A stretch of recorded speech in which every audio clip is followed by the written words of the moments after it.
Matematikanët musliman që ndryshuan botën, me emrin e Allahut Mëshiruesit Mëshirbërësit. Kur dëgjojmë fjalën matematikë, shumica prej nesh mendojnë për numra, formula dhe ekuacione. Por shumë pak e dinë se themelet e matematikës moderne u hodhën nga dietarët musliman, të cilët të frymzuar nga besimi i tyre kërkuan dijen për t'i shërbyer njerëzimit. Në një kohë kur Evropa po kalonte një periudhë të vështirë historike, qytetet islame si Bagdadi, Damasku, Kairoja, Kordoba, Samarkandi ishin qendra të shkencës botërore. Bibliotekat e tyre përmbanin mijëra libra, observatorët studionin qiellin, ndërsa dietarët zhvillonin matematikën, astronominë, mjekësinë dhe inxhinierinë. Pikërisht në këtë mjedis lindi një revolucion shkencor që ndryshoi përgjithmonë mënyrën se si njerëzimi llogarit, ndërton, udhton dhe zhvillon teknologjinë. Sot çdo kompjuter, telefon, bank, satelit dhe sistem navigimi mbështetet në matematikë. Dhe pas shumë prej këtyre koncepteve qëndrojnë emrat e dietarëve musliman. Kurani dhe rëndësia e dijes. Islami ishte feja që i dha një vend të lartë dijes. Fjala e parë e shpallur pejgamberit Muhammed a.s.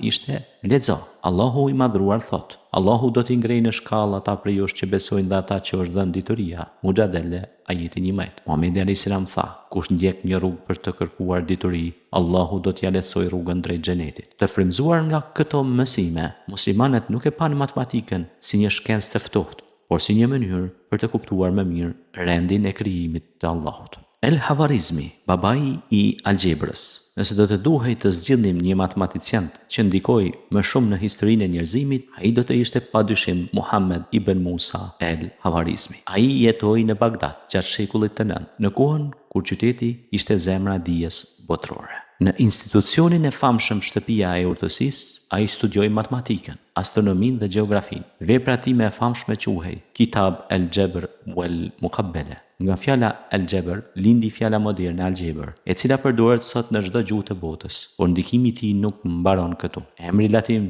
i el-Havarizmit ishte algoritmi, dhe pikërisht prej tij lindi fjala algoritëm. Çdo aplikacion në telefon, çdo motor kërkimi, inteligjencë artificiale, bankat dhe avionet dhe interneti funksionojnë fal algoritmi. Me fjalë të tjera, një matematicien musliman vendosi themelet e teknologjisë moderne. Sistemi i numrave.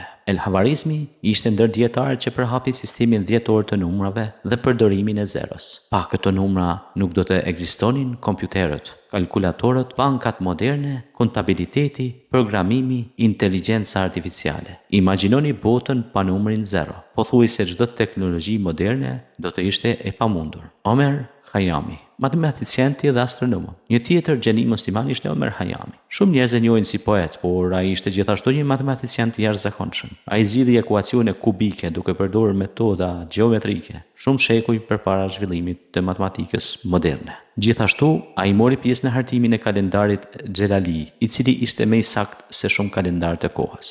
Thabit ibn Qurra. Ky dietar musliman dha kontribute të mëdha në teorinë e numrave dhe gjeometri. Ai përktheu dhe zhvilloi veprat e matematikantëve të lashtë, duke shtuar zbulime të reja. Shumë nga teoritë e tij përdoren ende në matematikën bashkëkohore. El-Kindi. Kindi ishte filozof, matematikan dhe shkencëtar. Ai përdori matematikën për të studiuar muzikën, optikën, astronominë dhe kriptografinë. Në fakt, ai konsiderohet një nga themeluesit e analizës së kodeve sekrete. Edhe sot, parimet e tij përdoren në sigurinë informatike. El-Biruni. Kur përmendet emri El-Biruni, shumica mendojnë për astronominë, por ai ishte edhe një matematikan i shkëlqyer. Me llogaritje jashtëzakonisht të saktë, ai arriti të përcaktonte rrezën e tokës me një gabim shumë të vogël. Kjo ishte një arritje jashtëzakonshme për shekullin e 11. Matematikë për shërbim, jo për famë. Shumica e këtyre dietarëve nuk punonin për pasuri apo lavdi. Ata kërkonin të ndihmonin njerëzit. Matematika përdorej për ndarjen e trashëgimisë sipas sheriatit, përcaktimin e kohëve të namazit, llogaritjen e drejtimit të kibles, ndërtimin e xhamive, zhvillimin e tregtisë, përmirësimin e astronomisë. Për ta çdo formulë ishte një mënyrë për të shërbyer krijimit të Allah, si ndikua në botën moderne. Sot është pothuajse pamundur të gjesh një fushë që nuk përdoret zbulimi i tyre. Kur përdor GPS-in, navigacionin, kur bën një pagesë online, kur përdor inteligjencën artificiale, kur dërgon një mesazh, kur fluturon me avion, në çdo hap gjenden parimet matematikore që u zhvilluan ose u përmirësuan nga dietarët musliman. Ata nuk ndërtuan vetëm formula, ata ndërtuan themelet e qytetërimit modern. Pse nuk flitet mjaftueshëm për ta. Me kalimin e shekujve, shumë prej veprave të tyre u përkthyen në latinisht. Në disa raste, emrat e autorëve musliman u harruan, ndërsa idetë e tyre u bën pjesë e universiteteve evropiane. Kjo nuk e sfoklon as pak madhështinë e kontributit të tyre. Historia e shkencës dëshmon se qytetërimi islam ishte ura që ruajti, zhvilloi dhe përcolli dijen drejt brezave të arshëm. Mesazh për të rinjt musliman. Historia e këtyre dietarëve na kujton se Islami nuk është pengesë për shkencën. Përkundrazi, ai e nxit kërkimin, studimin dhe përparimin. Muslimanët e parë nuk prisnin që bota të ndryshonte vetë. Ata